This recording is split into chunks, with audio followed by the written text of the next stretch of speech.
and we've called it Power Living. And let me just give you the list.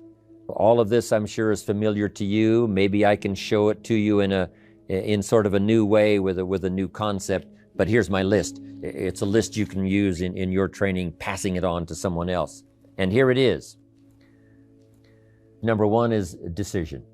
Decision making this is an awesome day. Deciding it will never be the old way again. Deciding to step from darkness to light. Deciding to step from inactivity to activity. Deciding to make the turn. Deciding to turn around. Deciding to live a new life. You cannot believe how much can open up to you the day you decide. Power living is decision making. Next is desire. Who knows the mystery of where this all comes from? Who knows why some people have unusual desire and some people it takes a while for it to cultivate? Here's what I do believe. The possibility for high desire that can create the most extraordinary life, I promise you, that resides in all of us. That resides in everybody. Sometimes it's been suppressed, sometimes brutally. Sometimes it's been denied because of circumstances. Sometimes because of influence, sometimes because of an extraordinarily bitter or difficult family situation. The desire never gets a chance. It never sees the light of day. But sure enough, it does reside. And the reason why Herbalife is so exciting is because we find these people whose desire has never seen the light of day.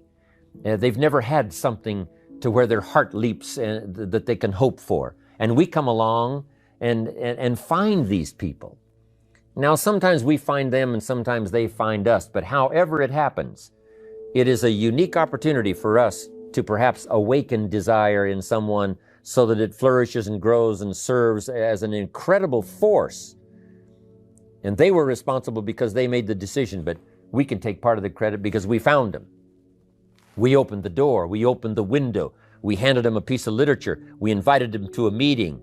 We let the beginning words of our vocabulary start a process to where now they can have desire that can affect their lives forever. So the first D was decision, second was desire. Here's the third one that makes everything possible and turns imagination into reality, and it's called discipline. For some people, they see discipline as sort of an ugly word. Don't talk to me about discipline. But what you must understand is discipline is a most incredible creative force. Discipline builds a career. Discipline develops good health. Discipline forms the most incredible marriage. Discipline puts together a friendship that won't quit forever. Discipline develops skills that can be magnified, and touch the world. Discipline opens up music. You can't have incredible music without discipline. In fact, we call them the disciplines. We call architecture and music, and we call playing an instrument. We call sculpturing. We call painting. We call writing, composing. We call those the disciplines. And the disciplines gives us the indication that, yes, it doesn't come except by discipline. But it also means that the discipline is the open door to the creative process to turn nothing into something and to turn imagination into reality. So here's what you must learn to do. Appreciate the disciplines and welcome the disciplines. Here's a good question to ask. What other discipline could I begin that would open up a whole new expression in my life of turning imagination into reality? I had to learn the discipline of using my language to make a presentation. It took a while. I stumbled. I made mistakes. I couldn't get my thoughts organized. It would enter my mind and then it would go away. And I remember all of those strugglings to learn. My mother taught me a little piano. Here's the left hand. I got that pretty good. She says, now here's the right hand. No problem on those scales. Then she said, today we're going to do them both together. I thought, how can you do that? One hand was easy, another one was easy, but together, I'm looking at this hand, I'm looking at this hand, but finally I got them to work together. And I learned that extra discipline. And it worked for me. Now, she said, today we're going to read the music and play both hands. I thought, well, you couldn't do all that.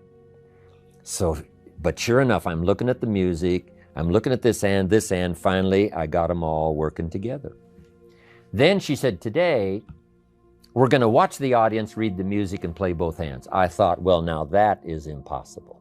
That's too many things to do at the same time. But guess what I found out? It didn't take long to where I could watch the audience read the music and play both hands. And a discipline then that became a joy. I play a little piano, mostly for my own amazement, not for the public. But anyway, it's exciting.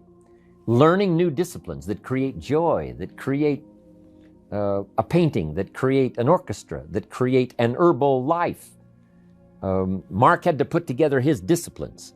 And the disciplines that he had to bring together several elements, the products and the marketing and the people and the support system, and the rallies and the extravaganzas. All this stuff had to come together, incorporating other people's disciplines as well as his own, but in a disciplined way that creates an enterprise. Without discipline, there is no enterprise. Without discipline, there is no magnificent structure. Without discipline, there is no music. Without discipline, there is no health. Without discipline, there is no advantage. There is no future.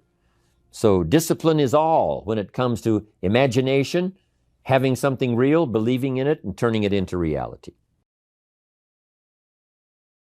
Now let me give you the rest of these. Decision was first, desire was second, discipline was third. Here's number 4, development. The key to development is to be all that you can possibly be. I don't know what your talents are, I don't know what your skills are, but here's what I probably am right on. That you're behind on an accelerated effort toward your full development. I would suggest that. Now, for some of you, I know that's probably really not true. But even as I look at my own life, because, I'm tempted to procrastinate just like everybody else. I should have written 30 books by now. I've only written 4 or 5. I should have done a lot of things, but I haven't. I got distracted, and all of us, have these challenges. But what could I become? What could I become? I had one of my dearest friends. I've lost him. He died at age 53. One day, and he drank a little too much. David drank a little too much, but he did all kinds of things. He was a builder, and he was a dreamer, and he did a lot of things. But his drinking sort of kept him in a fog for like years and years. About 6 years ago, he was sitting at the yacht club, and he was in a fog, and suddenly it occurred to him, I wonder what I could have accomplished all these years if I hadn't have been in this sort of foggy state. And he said that did it. And the last 6 years before he died, he was free. And he accomplished some incredible things that last 6 years. Being all that you can be and not let habits drag you down. Not let things, sidetrack you from the full development of what you have the capable of being. What all could your heart encompass if you really had the chance and you really had the disciplines and really got to it? What could you really become? What could you earn? How healthy could you really be? How many books could you write? How many poems could you write? My granddaughter, Natalie, is 11, and she writes these most incredible poems. Someday I'm going to publish them. And of course, her brother Nathaniel is a classic gifted artist, and I think I'll publish some of her poems and his illustrations and his artistry. They're 11 and 12. They have become so much in so few years. And now my mind is wondering, I wonder how far they can go. I wonder how much they can accomplish. So here's what I would ask of you. If you feel that you're a little bit stalled, wherever you are in your progress, I'm asking you to correct that. I'm asking you to see if you can't possibly be on a more accelerated track toward your possibilities and your full development. Here's what life is all about. To become all that we can possibly be. The full development of all of your potential, that's number 1. Number 2 is the wise use of all of your resources. That's what life is all about, full development. Here's the next word, direction. Key phrase, we go the direction we face. So make sure that your vision, make sure that that's clear, because that's where you're headed. You know, what's most dominant in your vision, that's where you're going, you know, whether you realize it or not. So sometimes we need to clear that up so that the direction becomes more clear, becomes more powerful in really taking us where we want to go. Good phrase we've all heard, 5 years from now you will arrive. The question is where? And you say, well, I haven't really cleared that up. I'm asking you to clear that up, because if you don't, you may arrive at a much less of a place. Not that it wouldn't be okay, but much less of a place than you could have arrived if you didn't settle on the right direction before. Here's the next word, and I must hurry with the rest of these. Next is definition. A phrase I've used so long, the drama is in the details. Give things definition, give things clarity. That's what's important. Here's the next word, dilemma. We're faced with a lot of dilemmas. Part of the dilemma is learning to sort it all out, what's valuable, what isn't valuable. The why of life, and some whys, you know, cannot be answered. Some mysteries must remain mysteries. They're simply the part of life, but they are mysteries. It seems that this is the way it is to the best of our ability, and we must try our best to understand the dilemmas, but don't persecute yourself and don't get too hard on yourself now if you don't understand it all, because nobody understands it all. Let part of the dilemma be dilemma. Figure out as much as you possibly can for your life and your children and your future and your business, but let mysteries be mysteries. Let some puzzles be puzzles, and let some of the whys just be why. Somebody says why, it's just one of those whys. Next is delusion. Make sure you don't get faked out. There's an interesting story that says, don't build your house on the sand in the summer. Because when the sky is blue and the clouds are white, it's easy to get faked out saying, hey, everything is so fine, I'll just build my house on the sand. That would be a mistake. So we must, every once in a while, ask if we might not be participating in some delusions. I wrote this one time, affirmation without discipline is the beginning of delusion. We must affirm our disciplines. We must affirm the truth and not be deluded. The great prayer says, lead us around temptation so we won't be deluded by the allure. Something that tells us it's going to taste good now, but something tells us it might taste good now, but the old prophet said later it turns bitter in the belly.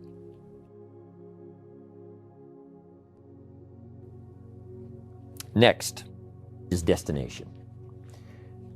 You've got to have some clear places that you want to go. Herbalife is the most stimulating influence I know of, especially when it comes to business, to help you to determine a good destination. Where in 6 months? What accomplishments in 6 months? Where in terms of reaching people? Where in terms of your ability to influence? Would you like to be 1 year from now, 3 years from now? If you will start clearing up that destination and make your dreams a little more clear, and it's good to just dream about being successful. It's good to just dream about being healthy and powerful. But if you can be a little more clear in your destination, that will help you to secure the direction it takes to get there. And now here's the last one that's vitally important, and I'll close with this, and it's called dignity. One thing Mark chose in the very beginning when he started Herbalife, he decided to live a life of dignity. He wanted to be able to say, I'm proud of the way I started. I'm proud of the way it's gone. I'm proud that I've overcome my mistakes. I'm proud that I've learned from others.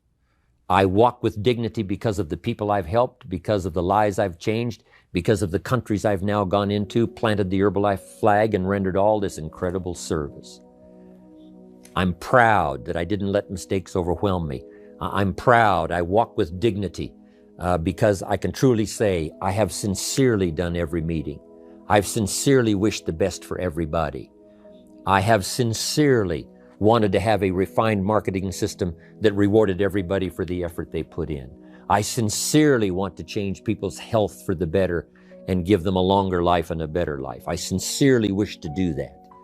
And I wish to do it within the guidelines. I wish to do it within a framework that creates dignity and self-respect and company respect. And as I appreciate Mark Hughes more after these 20 years, and I knew him 2 or 3 before then, he walks with dignity. And we all are walking with dignity in this unique enterprise called Herbalife. But in your personal life, make it an absolute that whatever you do, when the final sentences are coined about you and your life, they will say, not only did you do it well, not only did you do it with skill, not only did you do it maybe around the world, but you did it with honor and you did it with dignity.